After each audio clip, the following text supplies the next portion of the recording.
గౌరవ మంత్రివర్యులు నిర్మలా సీతారామన్ గారు బడ్జెట్ ప్రవేశపెట్టడం జరిగింది నిన్న పార్లమెంట్ లో.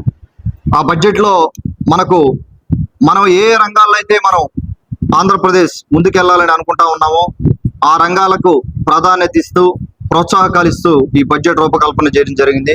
వెల్ బ్యాలెన్స్డ్ బడ్జెట్ ని వారు ప్రవేశపెట్టడం జరిగింది. ఒకసారి చూస్తే ఎలక్ట్రానిక్ మ్యానుఫ్యాక్చరింగ్ రంగంలోకి, అలాగే హై స్పీడ్ రైల్వే కనెక్టివిటీకి, అలాగే ఎంఎస్ఎంఈ పార్కులకి, రేర్ మినరల్స్ వాటి 4 స్టేట్స్ ఉంటే ఆ స్టేట్స్ లో మనల్ని కూడా చేర్చడం జరిగింది. దాదాపుగా 1000 కోట్ల పైగా దానికి నిధులు. అలాగే రైల్వే, అగ్రికల్చర్ కానీ, మన ఇరిగేషన్ రంగాల్లో కానీ, మన ఏ రంగాల్లో అయితే మనం అభివృద్ధి చెందాలని ఆంధ్రప్రదేశ్ మన గౌరవ ముఖ్యమంత్రి గారు కలగా ముందుకు తీసుకెళ్తున్నారు, దానికి ప్రోత్సాహకాలు ఇస్తూ ఈ బడ్జెట్ వారు ప్రవేశపెట్టడం జరిగింది.